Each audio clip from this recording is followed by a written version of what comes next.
My daughter stood in front of 50 guests at my granddaughter's 6th birthday party and said, "Mom, you're making everyone uncomfortable. Just go wait in the kitchen with the catering staff." I'm Joanne Finch, 59 years old, retired elementary school teacher from Atlanta. For 4 years, I'd watched Vanessa transform from the daughter who proudly called me her teacher mom into a woman who introduced me as just retired at dinner parties, never mentioning what I actually did for 36 years. But that Sunday afternoon in March, when she asked me to hide in the kitchen because a public school teacher embarrassed her in front of her husband's tech investor friends, she crossed a line she didn't know existed. Say, Vanessa made one crucial mistake. She never asked how her struggling teacher mother suddenly had money to help with a $95,000 wedding or a $45,000 down payment on their Buckhead house, or how $28,000 annual private school tuition for Lily appeared like magic every August. She assumed I was draining my pension, going into debt to prove I was still useful, still relevant to her new life. What Vanessa didn't know was that I owned 35% of her husband's company, TechBridge Analytics, worth $3.2 million. I was the anonymous investor who'd kept Trevor's startup alive with $280,000 in seed funding 2 years ago.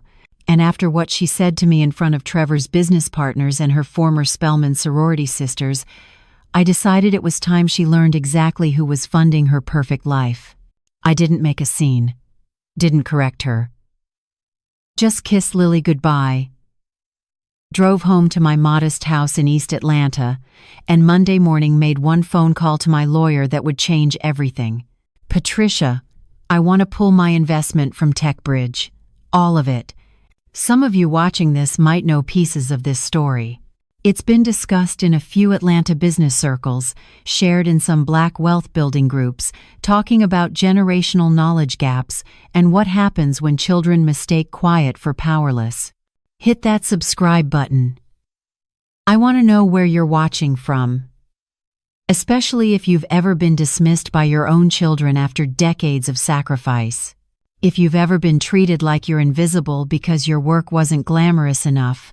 This is how a public school teacher making $68,000 a year taught her corporate daughter that respect isn't about your tax bracket, it's about remembering who paid for you to have choices. Let me back up, give you the whole picture. 3 days before Lily's party, I'd taken Vanessa to lunch at her favorite spot in Buckhead, that new fusion place where entrees cost $38 and they don't list prices on the menu. I'd offered to pay for updates to Lily's playroom. New furniture, educational toys, maybe that reading nook Vanessa had been posting about on Instagram. "Mom, you can't keep pretending you have money," Vanessa said, loud enough for the table next to us to hear. "It's honestly sad at this point. You need to accept your limitations." Your limitations. Like 36 years of teaching third graders to read was something I needed to accept I'd failed at. Vanessa's friend Rachel, another Spelman grad working in PR, was at that lunch. She did that sympathetic head tilt. "It's hard when our parents get older and can't keep up financially. My mom's the same way. Fixed income, you know how it is." Fixed income. Technically true. But neither of them knew what that income was fixed at. I smiled, said nothing, paid the $140 lunch bill in cash, while Vanessa looked away like watching me open my wallet embarrassed her. The pattern had been building for 4 years, ever since Vanessa married Trevor Hutchinson in 2021. First incident that showed me how bad things had gotten happened at their engagement party in May 2020. Trevor's father Robert hosted at their Ansley Park mansion, the kind of house with a circular driveway and a separate entrance for service workers. I arrived in my 2014 Honda Civic, wearing my best dress from Macy's. Robert Hutchinson met me at the front door. He looked past me at my car parked behind the catering vans and said, "You must be with the setup crew. Kitchen entrance is around back." "I'm Joanne, Vanessa's mother." His face did something complicated, not embarrassed exactly, more like recalculating. "Of course, Trevor mentioned you were in education. Public school in Atlanta, right?" He said public school the way someone might say fast food or retail. Not hostile, just casually dismissive. Like 36 years at Martin Luther King Jr. Elementary school was background noise in his assessment of whether my daughter was suitable for his son. I watched Vanessa hear this exchange from across the foyer. Watched her face tighten.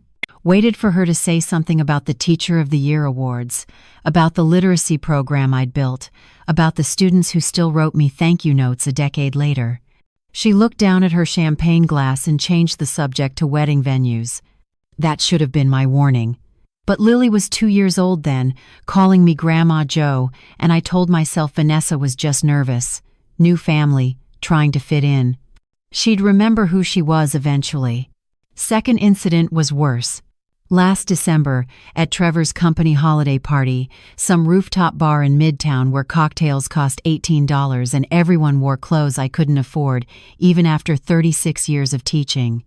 Vanessa had insisted I come, said it would mean a lot to Trevor. I showed up in my church clothes, professional but clearly not expensive. Vanessa took one look at me, and her smile died. "Mom, I thought you were going to dress up." "I am dressed up." "Right. Of course." She guided me to a corner table, away from Trevor's investors. When people asked who I was, Vanessa said, "That's my mom. She's retired." Never mentioned teaching. Never mentioned MLK Elementary. Never mentioned the 800 students I'd taught to read over 3 decades. Just she's retired, like I was someone who'd never done anything worth naming. But the moment that broke something inside me came later that night. I overheard Trevor talking to his lead investor, a white man in his 52nds, wearing a watch that cost more than my annual salary. "Your wife's mother seems sweet. What did she do before retiring?" "Elementary school teacher. Public school here in Atlanta." "Ah. Well, at least Vanessa didn't inherit the poverty mindset. You can tell she understands wealth building, not just settling for a pension and benefits." Trevor laughed. My son-in-law actually laughed. Thank God, right? My mother-in-law is sweet, but she never really understood money. Still lives in the same house from the 82nds, drives a 2014 Camry, can't figure out why we don't want Lily in public school. Vanessa stood right next to him, heard every word, and said nothing. Not one word in my defense. Just sipped her wine and nodded along like Trevor had stated a simple fact instead of erasing 36 years of my life. I left that party early, told Vanessa I had a headache, which wasn't a lie, drove home through Atlanta's December rain and sat in my driveway for 20 minutes before I could make myself go inside. The house felt different that night. Empty in a way it hadn't been since Raymond died. Raymond. My husband who I lost 10 years ago to a heart attack at age 49. He'd called me that afternoon from home, said his chest felt tight, asked if I could leave the teacher development conference early. I told him I couldn't miss the afternoon session, that I'd paid $300 registration, and needed the professional development credits for my certification renewal. Money and credentials I'd said we needed. He died alone in our bedroom while I was 2 hours away learning new literacy assessment techniques. The paramedics said he'd been gone at least an hour before our neighbor heard our dog barking and came to check. 1 hour. Maybe if I'd left when he called, maybe if I hadn't prioritized a $300 conference over his tight chest, he'd still be here. Vanessa was 22 then, just graduated from Spelman, starting her first marketing job in Atlanta. She took a week off work for the funeral, then went right back to her new life. But something changed in how she looked at me after that. Like she couldn't decide if Raymond's death was bad luck or my fault. I never had the courage to ask which one she believed, because I already knew my own answer. For 2 years after Raymond died, Vanessa called every Sunday, brought me groceries, invited me to dinner. Then she met Trevor in 2019, and the invitations got less frequent. The phone calls got shorter. By the time they got engaged in 2020, I was seeing her maybe once a month, always at their place, never at mine. Like my East Atlanta house with its worn furniture and outdated kitchen was something she needed to keep separate from her new life. The shift became obvious at their wedding in June 2021. I'd written a check for $95,000 to cover the Atlanta History Center venue, the flowers, the photographer, everything Vanessa had pinned to her vision board since she was 16. She'd cried when she asked for help, said Trevor's family was contributing but they needed more for the wedding she'd always dreamed of. I liquidated some of my Microsoft stock, transferred the money, asked for nothing except to be included, to feel like I mattered in my only child's biggest day. 2 weeks before the ceremony, Vanessa called. "Mom, we need to talk about the reception." "What about it?" "Trevor's family has some concerns about the seating arrangements. They're bringing a lot of business associates, important connections for Trevor's company. We need to be strategic about optics." "Optics? What does that mean, baby?" "It means maybe you should sit at a table near the back, with some of my teacher friends from work. People you'll be comfortable with." "People I'll be comfortable with." Translation: people who won't embarrass her in front of Trevor's wealthy family and their country club friends. I sat at table 14, near the kitchen doors, with 3 teachers from Vanessa's old school who barely knew me. Watched my daughter's reception from a distance while Trevor's family held court at the front tables, making toasts about their son's bright future. Robert Hutchinson's toast is burned into my memory. "To Trevor and Vanessa. My son chose well. He found a woman who understands ambition, who knows the difference between comfortable and successful, who won't settle for average when excellence is possible. Here's to building something bigger than what we inherited." Building something bigger than what we inherited. Every person at that wedding assumed Vanessa inherited nothing, that she'd pulled herself up from poverty through pure determination. No one mentioned the $78,000 I'd paid in cash for her Spelman education. No one mentioned the $23,000 I'd given her for her first car, the reliable Honda that got her to job interviews. No one mentioned the down payment help, the emergency funds, the quiet money that appeared whenever she needed it. I'd made those contributions invisibly, never asking for recognition, never demanding gratitude. I thought I was teaching her to be independent, to not feel burdened by obligation. What I actually taught her was that my money had no source, no sacrifice behind it, no weight. It just appeared like magic, which meant it had no value. After the wedding, Vanessa and Trevor bought their house in Buckhead. A $680,000 colonial with 4 bedrooms, a 2-car garage, and a backyard big enough for the playset they'd eventually buy for Lily. They qualified for the mortgage, barely, with 5% down. Where did that 5% come from? The $45,000 I'd quietly transferred to Vanessa's account 6 weeks before closing, telling her it was from Raymond's old life insurance policy that had finally paid out. That was a lie. Raymond's life insurance, all $80,000 of it, had paid out within 3 months of his death. I'd invested every dollar in index funds and let it grow for 10 years. That $80,000 was now worth $167,000. The down payment money came from selling some of my Apple stock, shares I'd bought in 2003 when everyone said I was crazy for putting teacher salary money into a company that just made computers and music players. But I let Vanessa believe it was insurance money. Let her think it was luck, not strategy. Let her assume her financially struggling teacher mother was just emptying out whatever final resources she had left to help her successful daughter get ahead. And Vanessa never questioned it, never asked to see the policy paperwork, never wondered how a teacher who supposedly couldn't afford nice clothes suddenly had $45,000 to give away. That pattern continued. When Trevor's company nearly collapsed in 2022, when they couldn't make payroll and were 3 weeks from bankruptcy, Vanessa called me panicking. Said they might lose the house, might have to pull Lily from private school, might have to move in with Trevor's parents. I didn't hesitate. Told her I'd figure something out. What I figured out was becoming an anonymous investor in TechBridge Analytics. I contacted Patricia Chen, a lawyer I'd known from my church, Ebenezer Baptist, where we'd both been members for 15 years, explained the situation without naming Trevor or Vanessa. Said I wanted to invest in a tech startup but needed complete anonymity. Patricia set up an LLC. Finch Holdings. Generic name, no connection to me. She structured the deal so all communication went through her office. Trevor would know he had a silent partner providing $280,000 in bridge financing. He'd never know that partner was his mother-in-law, the woman he'd laughed about at the holiday party. The terms were simple. 35% equity stake. Board observer rights. Quarterly financial reports. And one non-negotiable clause Patricia insisted on.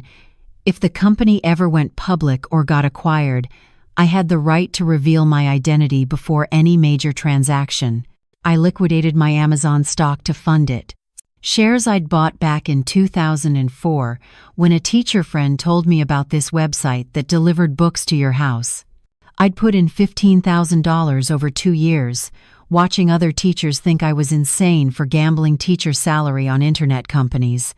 That $15,000 had grown to $340,000 by 2022. I pulled out $280,000 and became Trevor's largest investor. The money saved TechBridge. 3 weeks after my investment cleared, Trevor made payroll. 2 months later, they landed their first major client, a hospital system in Birmingham that needed supply chain analytics software. 6 months after that, they had 8 clients and were projecting $1.8 million in annual revenue.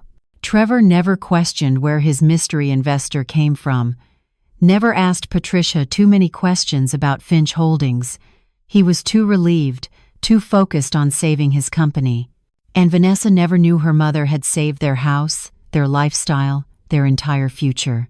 But instead of gratitude, instead of humility, what I got was more dismissal, more condescension, more erasure. Last Thanksgiving, Vanessa hosted at their house. My house technically, since my investment owned more of Trevor's company than his own sweat equity did at that point. She'd invited Trevor's parents, his brother's family, and me. I showed up with my sweet potato pie, the recipe that had won the church bake-off 3 years running. Vanessa took the pie from me at the door. "Thanks, Mom. I'll put this with the other desserts." She set it on the kitchen counter, didn't put it out with the fancy pastries from the French bakery in Buckhead. Later, I found it still sitting there, untouched, while everyone ate $7 per slice tarts. During dinner, conversation turned to investments. Trevor's brother Mark was talking about his portfolio, his crypto positions, his real estate holdings. Robert Hutchinson joined in, discussing his commercial properties and stock options. Trevor added his thoughts on tech sector growth. I stayed quiet, cutting my turkey, listening. Then Mark turned to me, being polite. "Joanne, do you invest at all? Or is it mostly just the teacher pension?"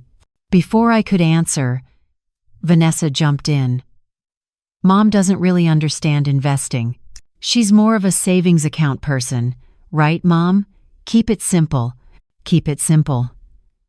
Like I was too unsophisticated to grasp basic financial concepts.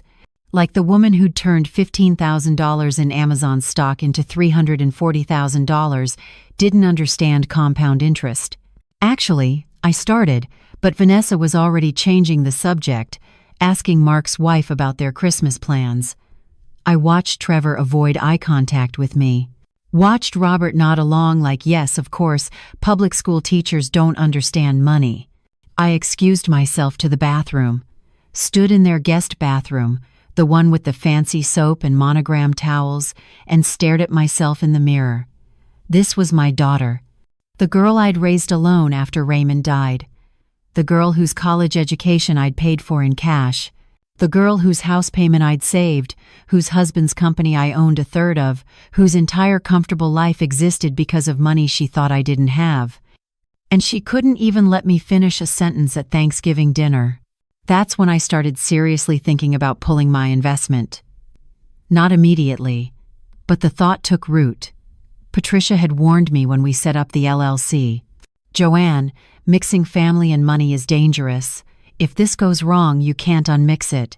I'd told her it would be fine, that I was helping my daughter without the complications of her knowing, that sometimes the best love is invisible love.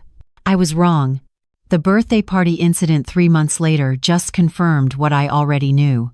Vanessa didn't respect me, didn't value me, saw me as an obligation, an embarrassment, someone to be managed and hidden when important people were watching. Standing in that Buckhead kitchen where she'd sent me, watching through the window as Trevor's investors networked on the patio, as Vanessa laughed and played the perfect hostess, as 6-year-old Lily blew out candles on a $400 custom cake, I made my decision. Monday morning, I called Patricia. "I want out of TechBridge. All of it." "Joanne, are you sure? The company's doing well. Your stake is worth about $1.1 million now. If you pull out suddenly, it could destabilize everything." "I'm aware. This will hurt your daughter's family, potentially destroy Trevor's company." "Patricia, my daughter just asked me to hide in the kitchen at my granddaughter's birthday party because a retired public school teacher embarrasses her. I'm done being invisible in my own family." Silence on the line. Then Patricia said quietly, "I'll draw up the withdrawal papers, but Joanne, once you do this, you can't take it back. Your relationship with Vanessa will change permanently." "It already has, Patricia. She just doesn't know it yet." The withdrawal process took 3 days to finalize. Patricia had to review the operating agreement, calculate the exact buyout amount, and draft notification letters to Trevor and the other minor investors. TechBridge's operating agreement included a clause that if any investor owning more than 25% wanted to exit, they had to offer their shares to existing stakeholders first at fair market value. Fair market value for my 35% stake was $1.12 million based on the most recent valuation. But here's the thing about startup operating agreements. If no existing investor could match that buyout price within 30 days, I had the right to demand cash payment from the company itself. And TechBridge didn't have $1.12 million sitting in their bank account, not even close. Their last quarterly report, the one Patricia sent me every 3 months, showed $340,000 in operating cash. The rest was tied up in equipment, accounts receivable, and projected revenue that hadn't materialized yet.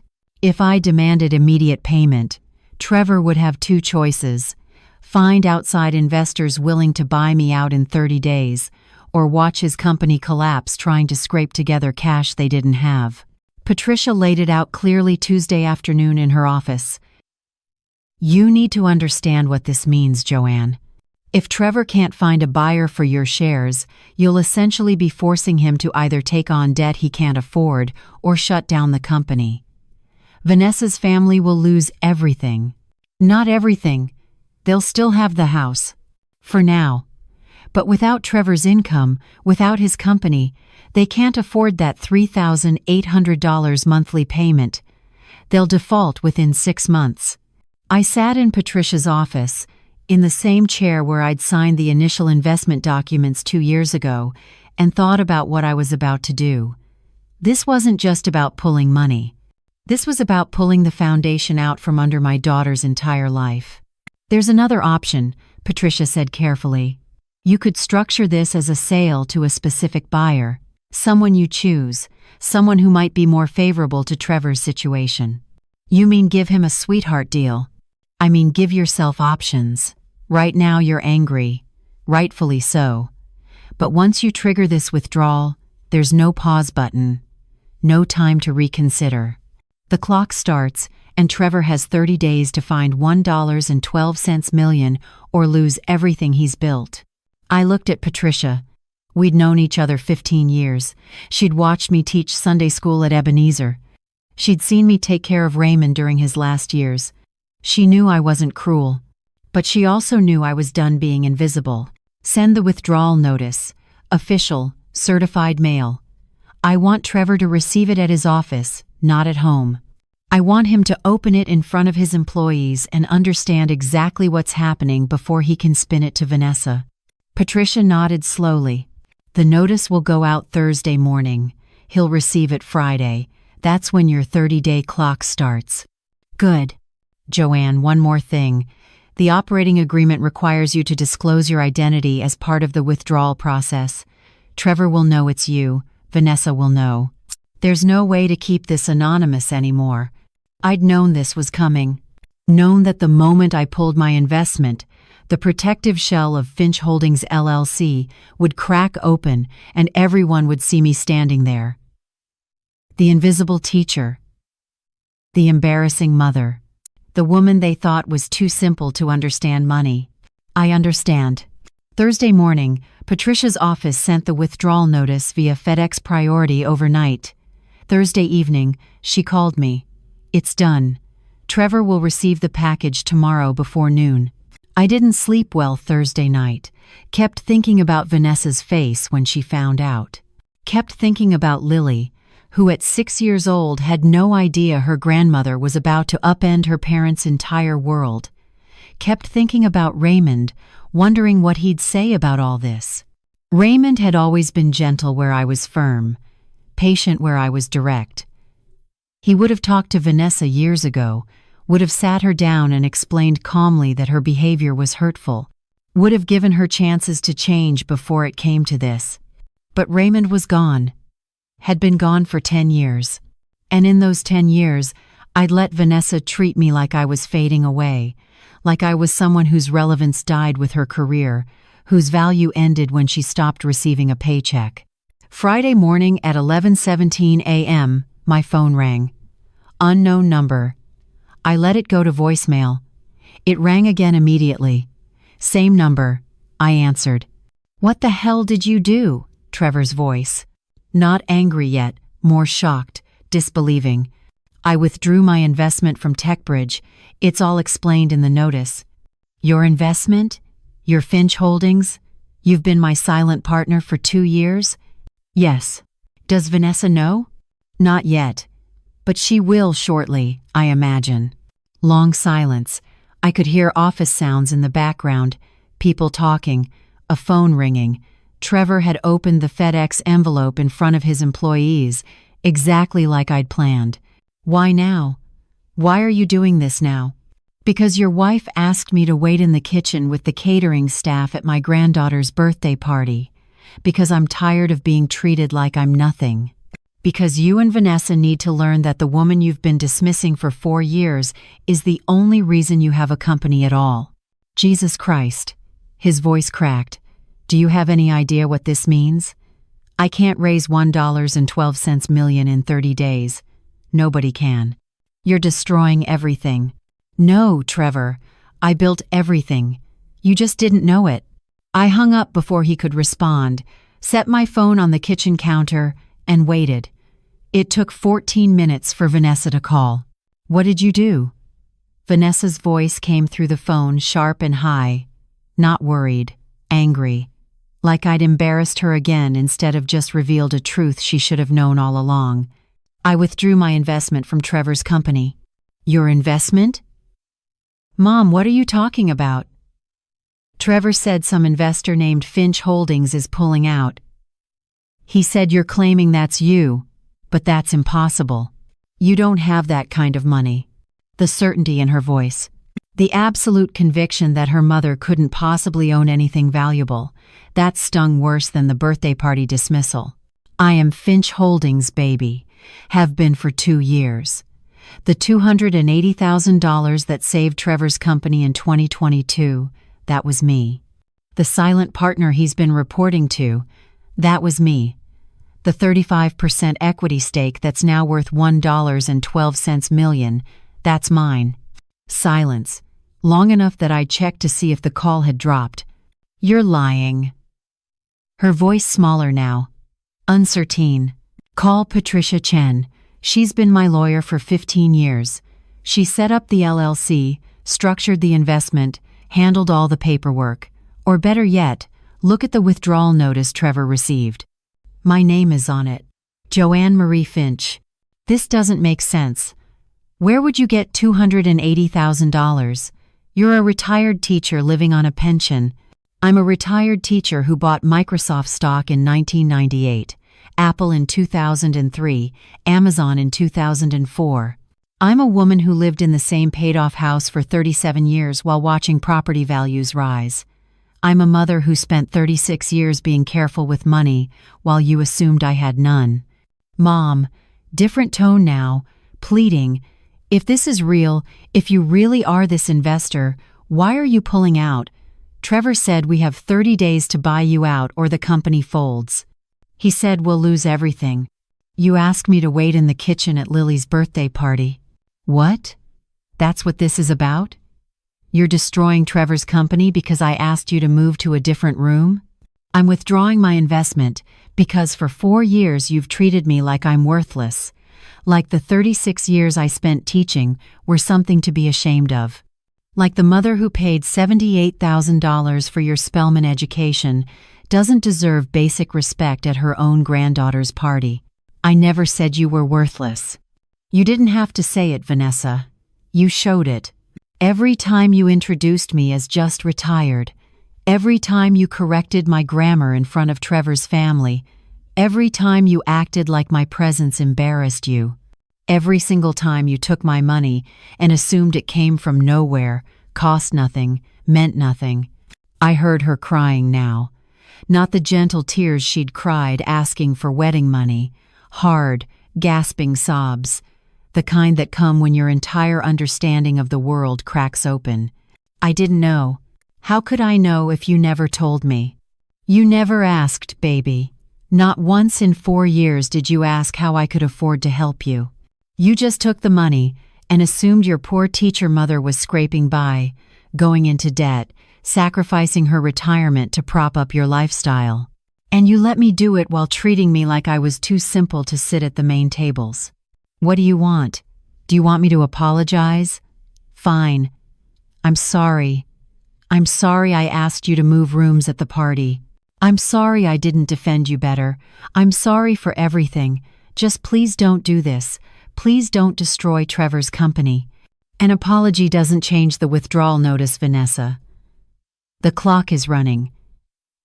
Trevor has 30 days to find a buyer for my shares or come up with $1.12 million in cash.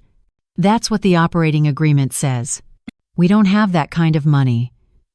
Nobody we know has that kind of money just sitting around. Mom, please. Lily's school tuition is due in August. Our mortgage payment is $3,800 a month. If Trevor's company folds, we lose everything. You'll still have the house. For a while. Are you serious right now? You're really going to do this? You're going to financially destroy your own daughter to prove some point about respect? That's when I heard it. Still no real understanding. No recognition that maybe, possibly, her behavior had consequences. Just anger that I was refusing to be invisible anymore. This isn't about proving a point, Vanessa. This is about teaching you something I should have taught you a long time ago. Money doesn't appear from nowhere. Security isn't magic. And the people you dismiss today might be the same people holding up your entire world. Fine, you've taught me. Lesson learned. Now fix this. I can't fix this. The withdrawal notice is legal and binding. What happens next is up to Trevor. He needs to find investors, negotiate a deal, or figure out how to buy me out. I'm not canceling the withdrawal. I hate you, she said it quietly, but clear. I hate you for doing this, for hiding who you were, for lying about the money, for waiting until you could hurt us the most. I never lied, baby. I just let you believe what you wanted to believe, that your mother was simple, struggling, irrelevant. The truth was always there. You just never bothered looking. She hung up. I stood in my kitchen, the same kitchen where I'd made Vanessa's school lunches for 12 years, where Raymond and I had celebrated her acceptance to Spelman, where I'd taught her to make my grandmother's peach cobbler recipe. The house was quiet except for the refrigerator humming. My phone buzzed. Text from Vanessa. Lily keeps asking why Mommy is crying. What should I tell her? That Grandma Joe is taking away our house? I didn't respond. Couldn't find words that wouldn't make this worse. Another text came through 30 seconds later. Trevor's meeting with his lawyer, says we might have options. Says you can't just destroy a company because your feelings got hurt. Trevor's lawyer called me Monday afternoon. Professional voice, careful tone. Miss Finch, my name is David Marshall. I represent TechBridge Analytics. I'd like to discuss your withdrawal notice. Everything you need to know is in the operating agreement, Mr. Marshall. I'm exercising my rights as outlined in Section 7.3. I understand that. But Miss Finch, surely we can find a more amicable resolution. My client is willing to negotiate terms that work for everyone. Your client had 2 years to treat me with basic respect. The time for amicable ended when his wife asked me to hide in the kitchen at a children's birthday party. Silence on the line. Then, Miss Finch, I'm going to be direct with you. If you force this buyout, TechBridge will likely have to file for bankruptcy. 8 employees will lose their jobs. Your daughter's family will lose their primary income, and you'll be seen as the person who destroyed a viable company out of spite. Mr. Marshall, I'm 59 years old. I've spent 4 decades being careful about how I'm seen. I'm done caring about that. The withdrawal stands. What if we could offer you a payment plan? Instead of $1.12 million in 30 days, we structure it over 18 months. That gives TechBridge time to secure additional funding without destabilizing operations. The operating agreement doesn't allow for payment plans. It specifies 30 days, or the investor can demand immediate cash settlement from company assets. Miss Finch, please, think about your granddaughter. That's when I knew Trevor had told his lawyer everything. Had explained that this wasn't just business, this was family. Had probably painted me as an unreasonable old woman having an emotional breakdown. Mr. Marshall, I've thought about my granddaughter every day for 6 years. I've thought about her while writing checks for her private school. I've thought about her while watching her mother treat me like furniture. I've thought about her while funding the company that pays for her lifestyle. Don't use Lily as leverage. That's beneath you. He tried a different approach. What would it take for you to reconsider?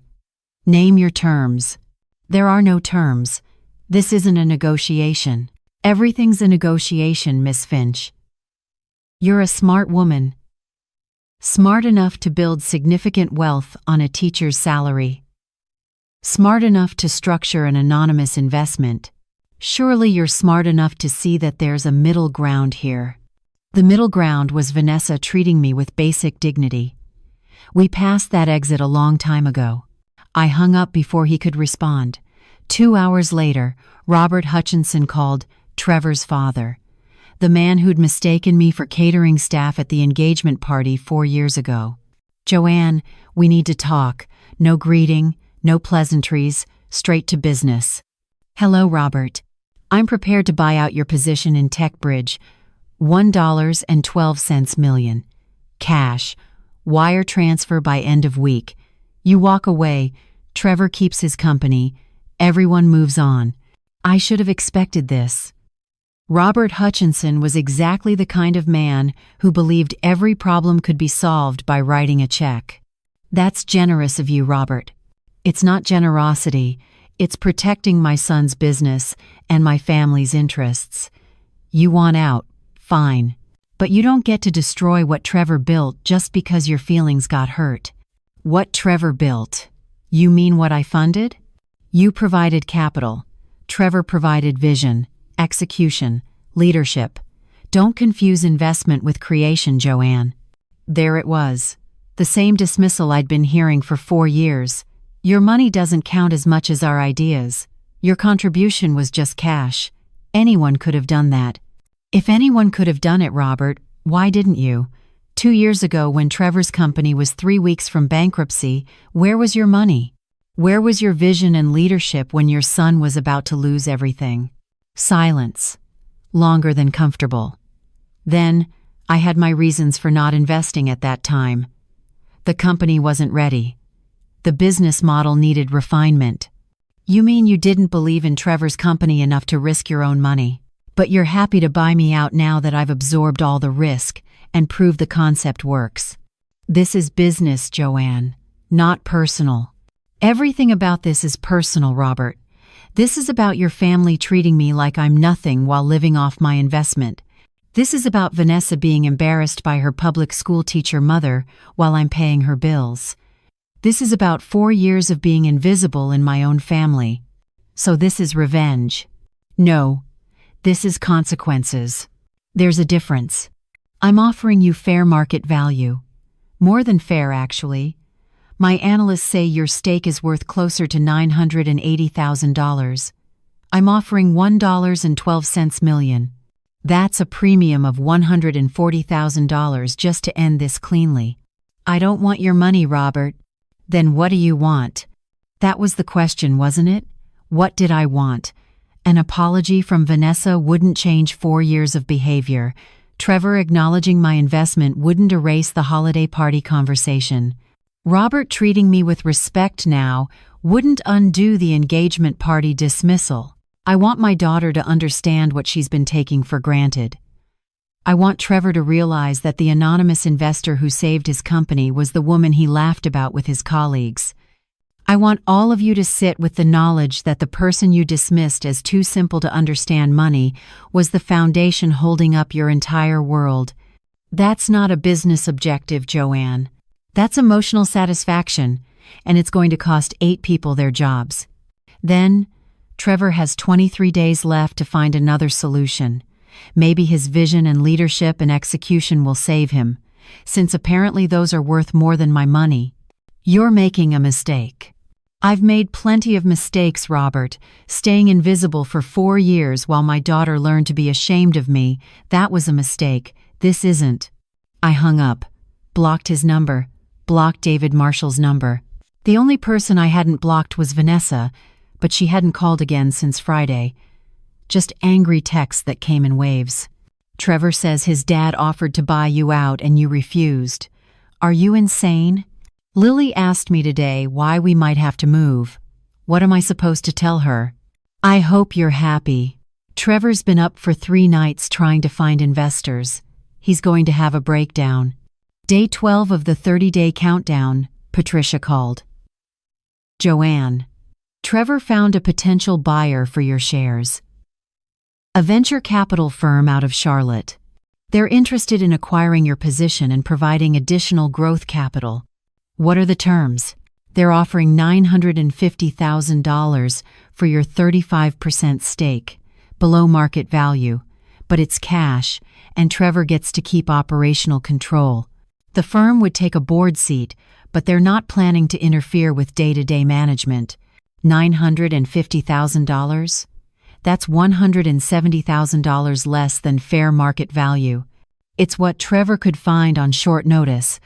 The VC firm knows he's desperate. They're taking advantage of the timeline pressure you created. I sat with that number, $950,000. Still more money than most teachers see in a lifetime. Still a significant return on my $280,000 investment. But $170,000 less than what my shares were actually worth. Tell Trevor no. Joanne, please think about this. He's running out of time. If this deal falls through, he might not find another buyer. Then he'll have to come up with the full $1.12 million or watch his company fold. Those are the terms of the operating agreement. You're really going to hold the line on this? Patricia, if I accept a lowball offer now, what does that teach Vanessa? That her mother will always take less than she deserves? That financial abuse is acceptable as long as someone eventually throws me a discounted bone? No, the number is $1. $12 million or nothing. I heard Patricia sigh. I'll inform Trevor's lawyer. Day 15.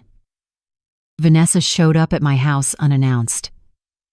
I saw her car pull into the driveway from my kitchen window. Watched her sit there for 5 minutes before getting out. When she finally walked to my door, she looked exhausted. Hair pulled back in a messy ponytail. No makeup. wearing yoga pants and an old Spellman sweatshirt I remembered buying her freshman year. I opened the door before she could knock. "Come in, baby." She stood on my porch, not moving. Trevor rejected the Charlotte offer, said it was an insult to both of you, that if you're going to force him out, you should at least get fair value for your investment. That surprised me. I'd expected Trevor to pressure me to take the lowball offer, to guilt me about his employees and Lily's future. Instead, he'd defended my position. Why would he do that? Because he spent the last 2 weeks reviewing every quarterly report you received over the past 2 years. Every financial statement, every board memo, every update Patricia sent you. He said you never interfered, never questioned his decisions, never tried to control operations despite being the largest investor. He said you were the best partner he ever had, and he didn't even know it. Vanessa's voice cracked on that last part. She stepped inside, finally, stood in my living room like she was seeing it for the first time. Looking at the worn furniture, the family photos on every wall, the bookshelves full of teaching materials I'd saved from my classroom. "I never asked you about any of this, did I? I never asked how you bought this house, how you paid for my education, where the money came from when I needed it. I just took it and assumed you were barely getting by. You assumed what I let you assume." "No, Mom.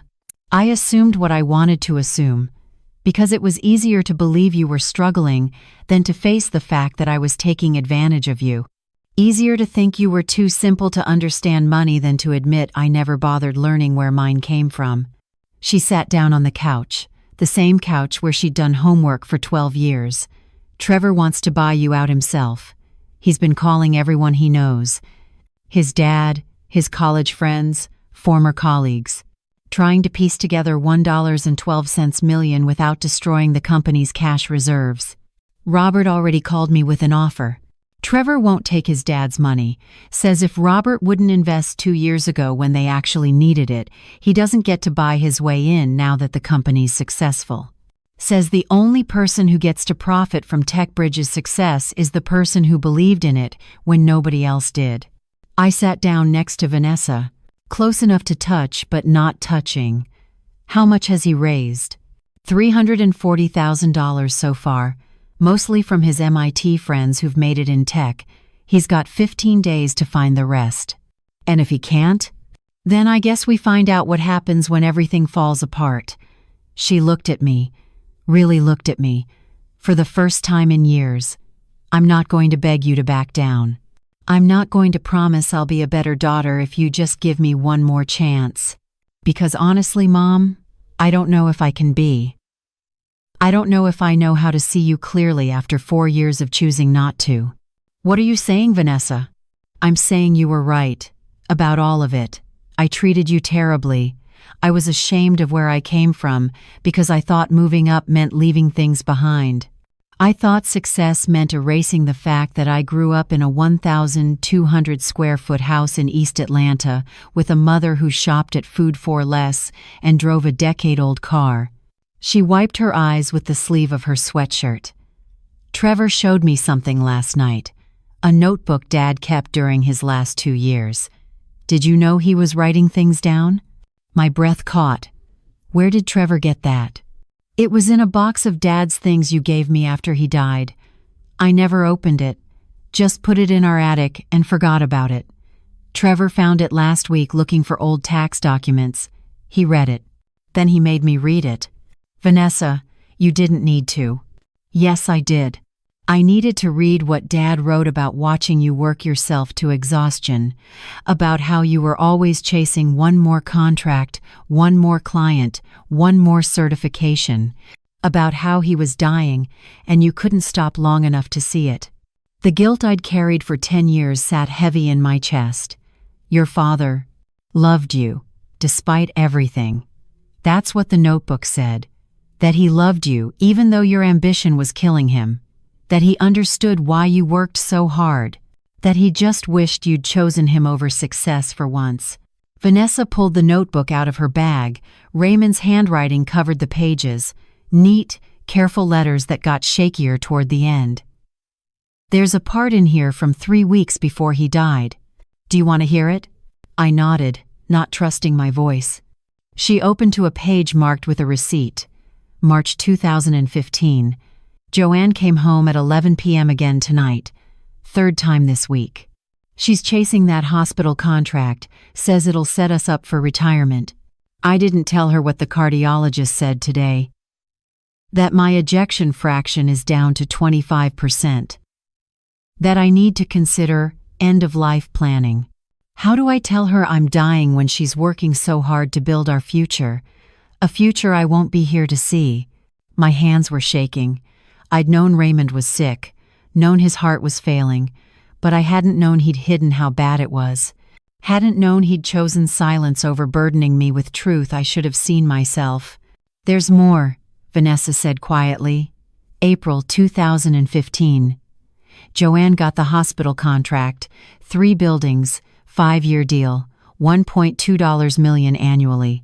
She was so happy when she told me. Cried actual tears of joy. I hugged her and said I was proud. Didn't tell her I had chest pains so bad this morning I couldn't get out of bed until noon.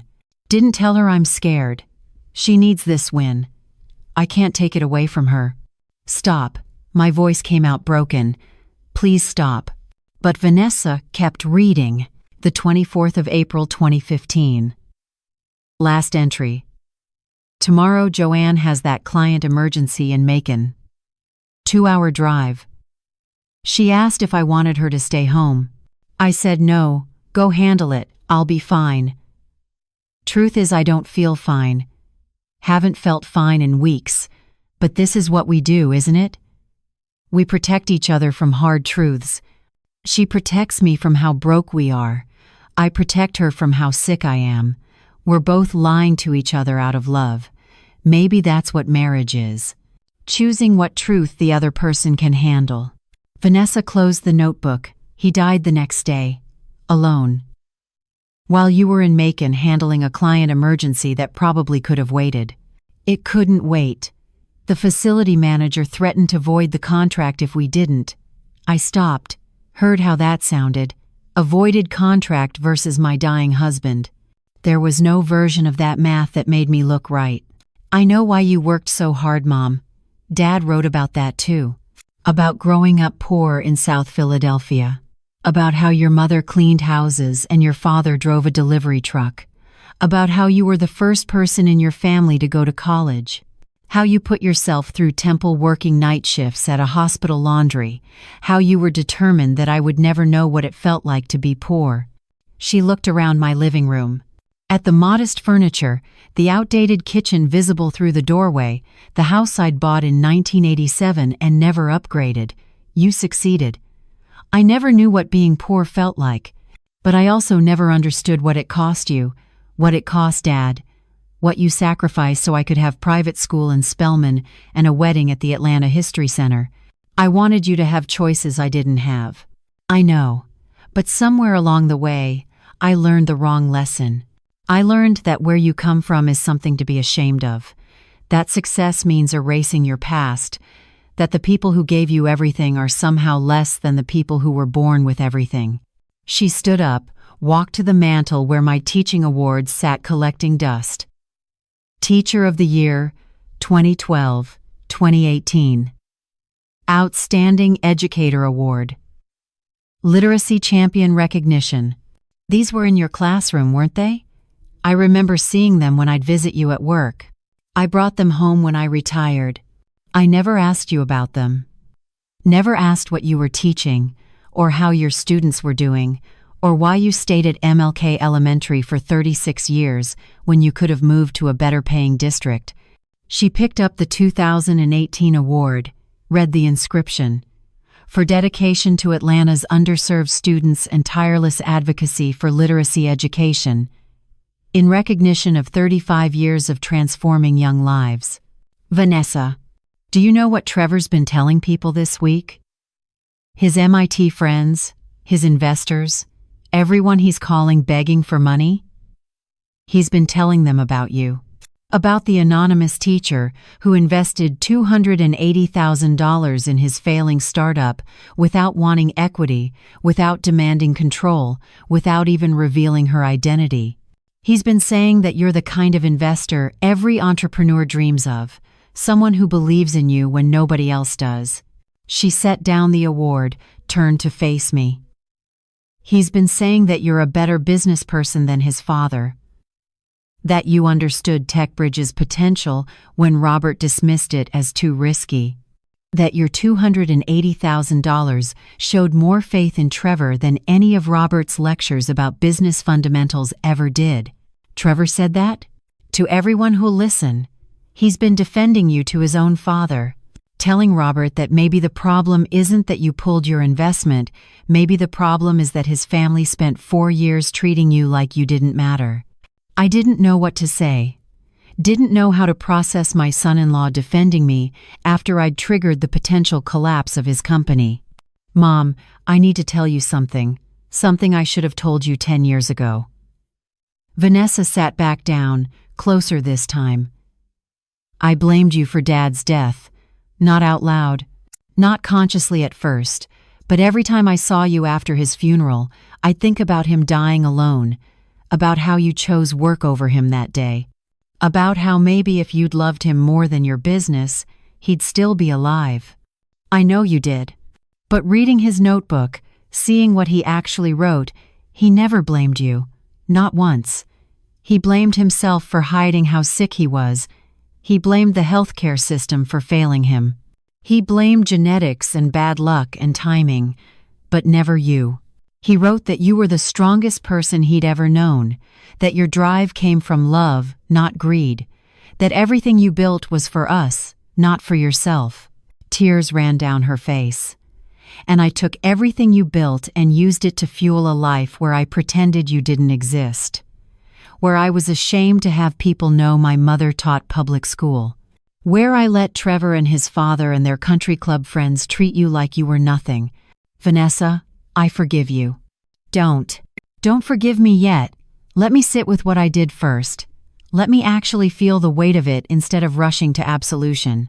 We sat in silence, the house settling around us with familiar creaks, the afternoon light coming through the windows the same way it had for 37 years.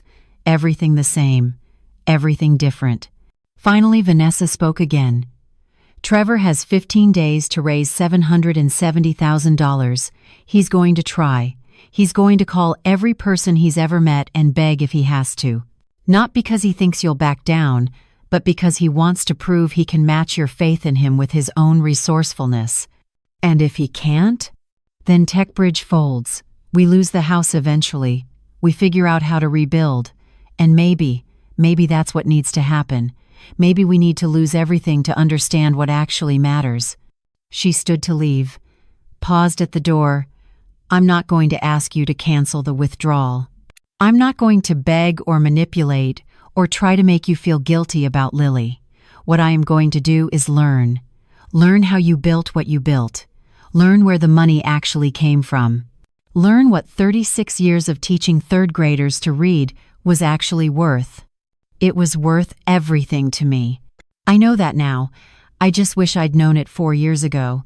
Day 28 of 30. Patricia called at 8 a.m. Trevor did it. He raised the full $1.12 million. I set down my coffee cup, hand trembling slightly. How? 15 different investors. His MIT network came through. Former classmates, professors who believed in him, entrepreneurs he'd helped over the years. None of them are getting equity. They're structuring it as a loan to Trevor personally. He's going to be paying it back for the next 7 years at 6% interest. I did the math quickly. That was roughly $17,000 monthly in loan payments on top of everything else. That's going to bury him financially. He knows. His lawyer tried to talk him out of it, said he should let the company fold and start fresh without the debt. Trevor refused. Said walking away would prove his father-in-law right, that he was all talk and no substance.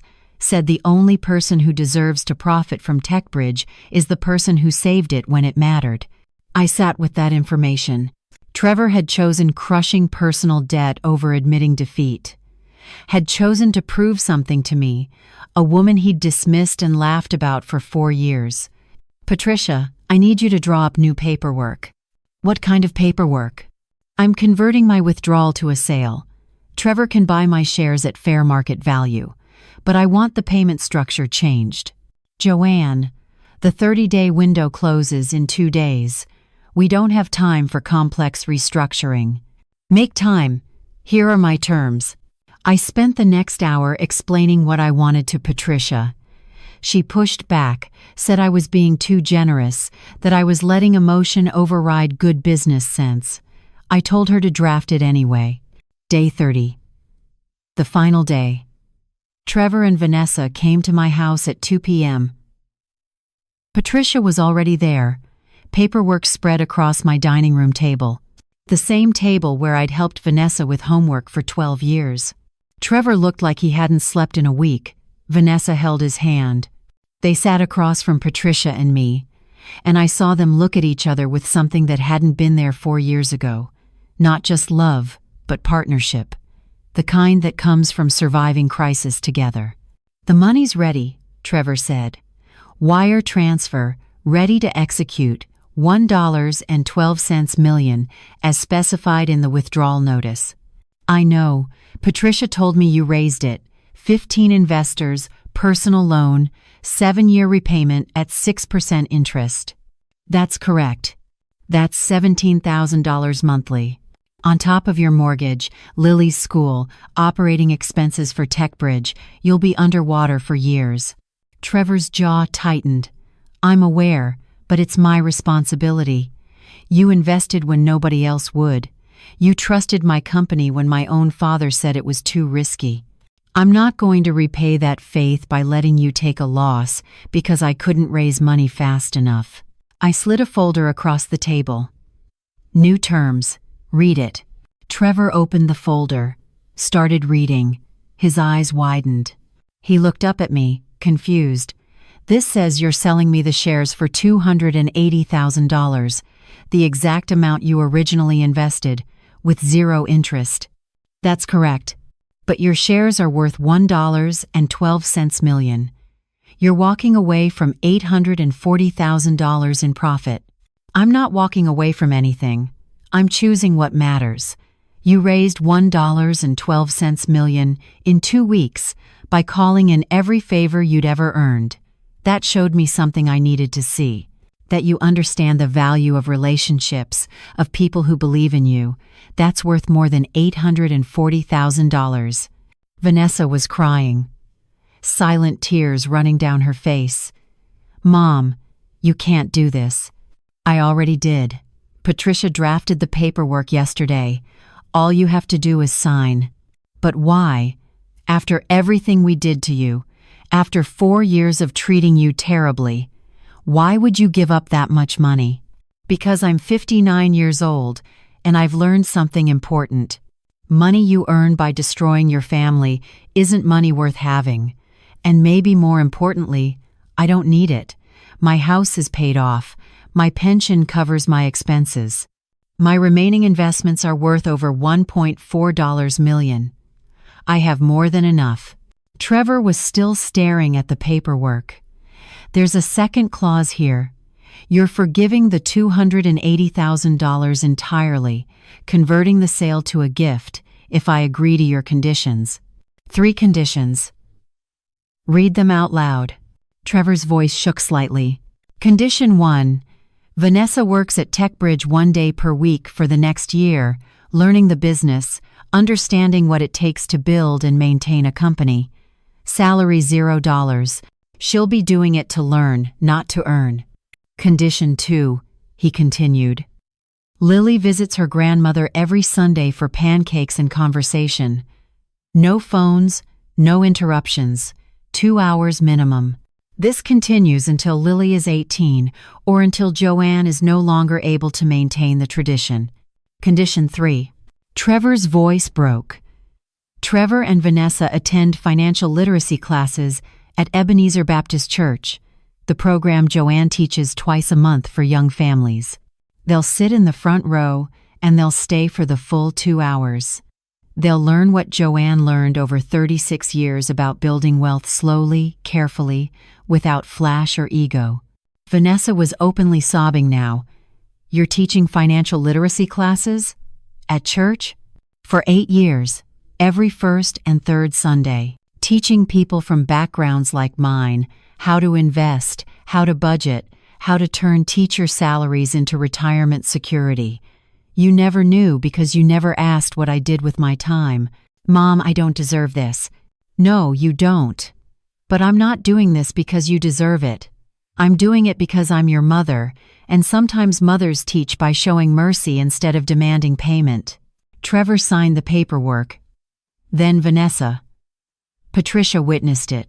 Just like that, my $840,000 profit disappeared. My investment in TechBridge converted to a gift with conditions attached. "There's one more thing," I said. "Trevor, your 15 investors who loaned you money. They're getting paid back immediately, full amount, from the $1.12 million you raised. You don't carry that debt. You don't spend the next 7 years paying $17,000 monthly to people who helped you in crisis. But that money was meant to buy you out, and I chose not to take it. So now you use it to repay your debts.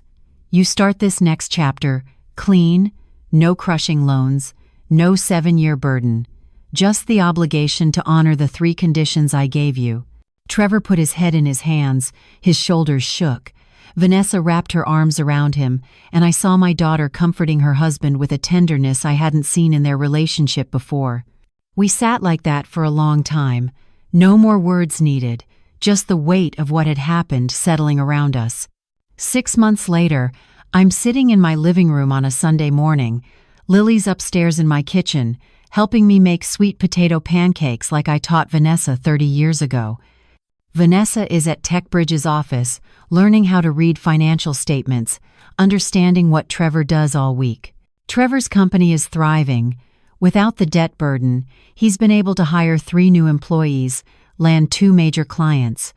Last month he called to tell me TechBridge was valued at $4.8 million in a third-party assessment. My gifted shares would be worth $1.68 million now if I'd kept them. I don't regret giving them up, not for a second. Every first and third Sunday, Trevor and Vanessa sit in the front row of my financial literacy class at Ebenezer Baptist. They take notes. They ask questions. Last week, Vanessa told the class about how her mother built wealth on a teacher's salary, and she didn't sound ashamed. She sounded proud. That's worth more than $1.68 million, worth more than any number in any bank account. My daughter looked me in the eye at my granddaughter's birthday party and told me I was embarrassing. What she learned in the 30 days that followed was that the most embarrassing thing wasn't my career or my modest lifestyle. It was her failure to see who I really was. Now I want to hear from you. Drop your location in the comments.